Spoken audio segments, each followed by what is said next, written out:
One time, the new Filipino time, alas 7:01 na ng umaga. That time check was brought to you by Power Cells Herbal Capsule. Tuldukan ang sakit. Siksik sa mga bagong balita. Rinig sa buong bansa.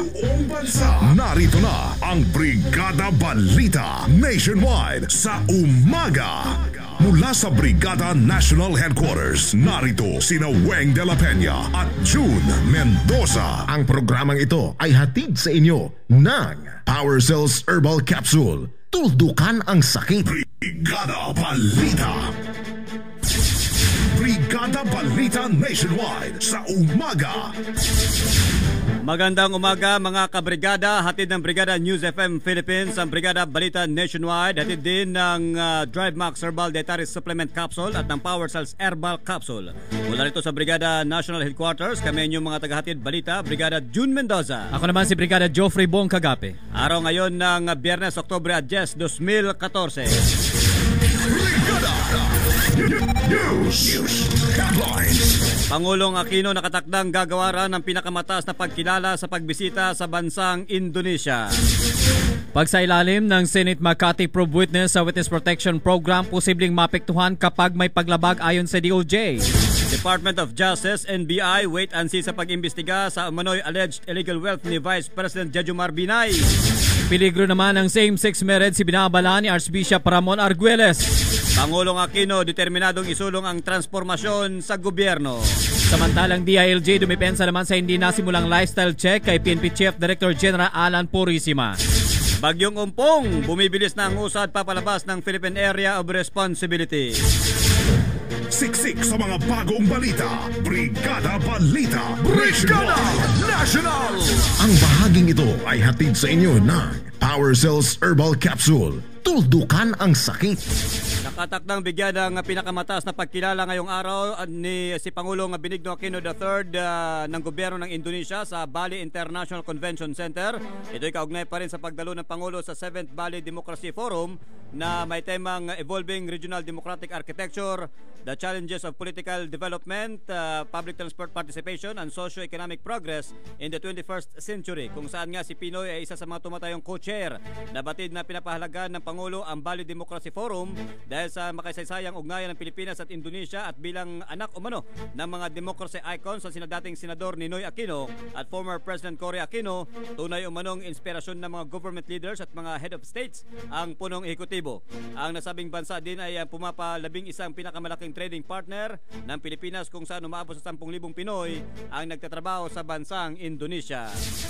Sa iba pang balita, tiniyak ngayon ng Department of Justice at ng National Bureau of Investigation o NBI na nakaabang lamang sila na magsagawa ng hiwalay na investigasyon laban kay Vice President Jejomar Binay sakaling ito ay hilingin ng Office of the Ombudsman ang tulong ng ahensya. Ayon kay DOJ Secretary Laila De Lima, sa ngayon ay wait and see muna ang ahensya sa magiging kautusan ng Ombudsman matapos na formal ng naisampa ang kasong plunder at graft laban kay Binay. Una nang inihayag ni De Lima na interesado rin ang tanggapan na magsagawa ng investigasyon kaugnay sa kontrobersyal na umano'y overpriced na Makati City Building 2 anomaly. Sakaling gagawin umano ito ng DOJ, ang nasabing investigasyon laban sa pangalawang Pangulo ay magiging hiwalay ito at posible itong i-consolidate na lamang.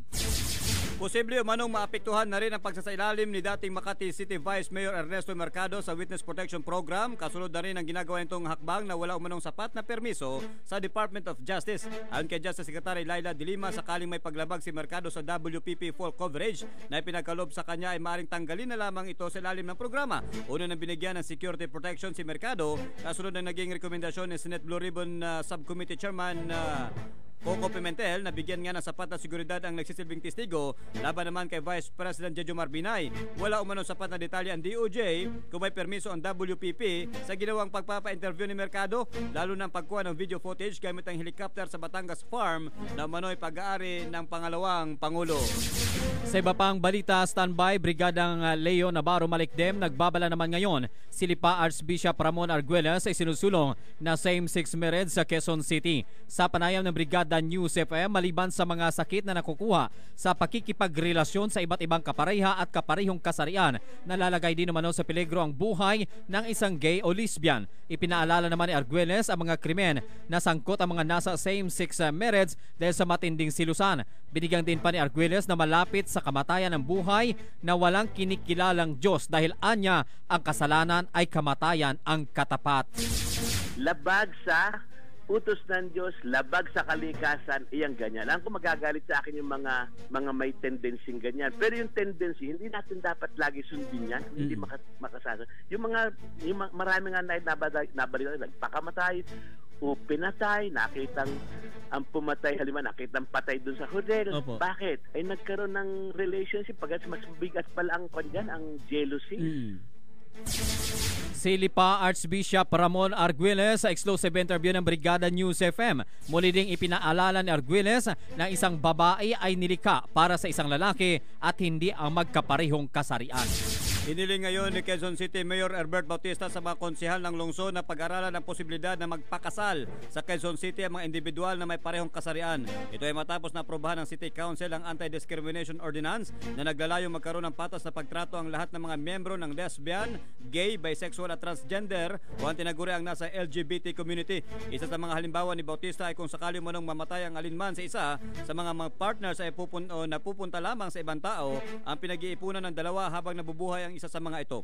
Ipinagmalaki naman ni Bautista ng Quezon City lamang ang lungsod sa buong Pilipinas ang may ganitong batas para sa karapatan ng mga nasa LGBT community.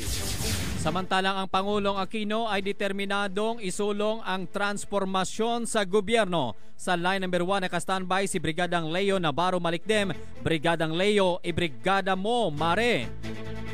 Brigada Live Determinado si Pangulong Benigno Noynoy Aquino na tuparin ang kanyang mga pangako sa taong bayan para sa 6 na taon niyang termino sa palasyo. Sinabi ni Presidential Communications Secretary Sonny Coloma na gagawin ng administrasyon ang lahat para mapaangat ang buhay ng mga mahihirap sa bansa bilang bahagi ng programang transformasyon ng gobyerno. Ang pahayag ay ginawa ni Coloma bilang tugon sa panawagan ng pagbaba sa pwesto ni Pangulong Aquino ng grupo ni Bishop Ramon Arguelles at iba pang taong simbahan. Narito ang bahagi ng pahayag ni Secretary Sonny Coloma. Pinangako po niya ay gagawin ng pamahalaan ang lahat ng nararapat para makaangat sa kahirapan ang mga mamamayan, makapagtatagpo tayo ng mahusay na mabuting pamahala sa pamagitan ng pagtahak ng daang matuwid at sa ang suma total po ng lahat ng ito magkakaroon ng transformasyon sa lipunang Pilipino na yung mga dati ay walang pag-asa ay nagkaroon ng pag-asa at yung dating inaakalang imposible Samantala, ay tiniyak ni naging Coloma na posible. bukas naman ang palasyo sa posibleng dialogo para mapakinggan ang hinaing ng anumang grupo basta anya reasonable ang pag-uusapan upang magkaroon ng unawaan. Mula sa Malacanang para sa Brigada Balita Nationwide, Brigada Leo Navarro Malikdem, Brigada News. Brigada Balita. Samantala, mga kabrigada, tinawag na overdue ng grupong Volunteers Against Crime and Corruption o VACC ang naging hakbang ng National Capital Region Police Office na pagsibak sa mga police district directors sa harap ng tumataas na kaso ng kriminalidad sa kanilang mga areas of responsibility. Sa panayam ng Brigada News FM kay VACC Chairman Dante Jimenez, inihayag ng opisyal na matagal na nilang ipinanawagan kay Interior Secretary Mar Rojas ang pag-review sa performance ng nasabing mga police officials dahil sa umunoy kaliwat ka ng mga crime incidents. Sinabi pa ni Jimenez na dapat na noon at ginawa ang rigodon sa hanin ng kapulisan. Una na pinagmalaki ni Interior Secretary Mar Rojas ng nangyaring rigodon ay bahagi umano ng intensified campaign against anti-criminality ng PNP. Overdue, matagal na dapat yan. Okay yan, maganda yung mga ganan, mga moves. Pero sabi ko nga overdue na yan. Ang palumaki yung mga krimen sa mga lugar nila like Quezon City. Matagal na namin sinasabi yan. Quezon City is the crime city of the Philippines na. Center yan. Grabe. Ba't ngayon lang? Ang tinig ni VACC Chairman Dante Jimenez sa panayam ng Brigada News FM. Sa kaugnay pa ring balita, hanggang ngayon ay hindi pa rin nasisimulan ng Department of Interior and Local Government o DILG ang pagsailalim sa lifestyle check kay PNP Chief Director General Alan Purisima. Ito kahit na nagsimula na ang pagbusisi ng Office of the Ombudsman sa mga ari-arian ng PNP Chief. Paliwanag ni DILG Secretary Marojas, hindi pa kasi natatapos ang kanilang kasunduan sa BIR at ng Ombudsman para sa pagsagawa ng lifestyle check. Ayon kay Rojas, nais niya makabahagi ang dalawang ahensya ng pamahalaan dahil sa sila ang eksperto sa pag-analisa at pagsilip sa mga questionabling kayamanan ng mga inaakusang tao ng gobyerno. Samantala, nakahanda manong humingi ng tawad si Senador Antonio Trillanes sa Chinese-Filipino businessman na si Antonio Cho kapag hindi nito mapapatunayan ang aligasyong dami ito ni Vice President Jejomar Binay sa sinasabing pag-aaring mga ari-arian sa Batangas. Pero gate ng Senador, totoong lehitimong negosyante si Cho kung kahit perfect dami umano ito ng pangalawang Pangulo para maitago ang kinikwestyong asyenda. Ang lupain ay nakapangalan sa Sunchamp Agritourism Park ni Cho na siyang Pangulo naman ng isa pang kumpanya na umano'y supplier ng alleged overpriced hospital beds sa lungsod ng Makati. We're willing to apologize. Pero sabi ko nga ho, we're standing on very solid ground. We are very confident of the information that we have. Po yan. Ang tinig ni Senador Antonio Trillanes IV. Sa ulat panahon mga kabrigada, bahagyang bumilis ang usad ng Bagyong Umpong habang patuloy ang pagkilos nito. Pahilag at papalayo ng Philippine Area of Responsibility. Ayon sa Pag-asa, huling namataan ang sentro ng bagyo sa 800 km sa silangan ng Itbayat, Batanes. Taglay nito ang maximum sustained winds na umaabot sa 195 km per hour. Samantalang malapit ito sa gitna at may pabugsong umaabot naman sa 230 km per hour. Kung hindi umano magbabago ang direksyon ni Umpong, ito ay inaasahang uusad pahilaga sa bilis na 13 km per hour. Inaasahan umano na sa bukas araw po ng Sabado kabrigada ay nasa layong 99 km na sa hilagang silangan ng Itbayat, Batanes o nasa labas na po ng Philippine Area of Responsibility. Brigada Balita. Brigada Balita Nationwide sa umaga. Mga kabrigada, live mula rito sa Brigada National Headquarters. Yan ang unang bahagi pa lamang ng ating pagbabalita. Tuloy lamang sa pakikinig sa Brigada News FM para sa iba pang mga importanteng balita sa inyong mga lugar ngayong umaga.